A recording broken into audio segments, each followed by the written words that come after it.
ka? Bakit crack yung mukha ko dito? Ulo ko ano? Ano ba to? Yung salamin mo. Ito nga pala. Sige na, magsimula ka na. Ito na po ang balitang luthang. Isang bus na hulog sa bangin. Maraming nakasakay. Higit 50 yung nakasakay dito. Sa kabutihang palad, walang nasaktan at walang nasugatan. Ganyan ang balita. Lahat sila Ano yan? Ano yung ganyan? hindi mo ba magets? Hindi ko nga magets. Ano ba ko, robot? O computer? Sabihin mo na nga. Isang bus nahulog sa bangin. Isang bus nahulog sa bangin. Sa kabutihang palad, walang nasaktan at walang nasugatan. Ano? Lahat sila patay. Yun pala. Ha?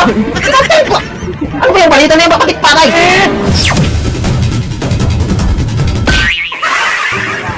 Ikaw dito magbabalita para malaman mo. Ang hirap kaya kumita ng tira dito.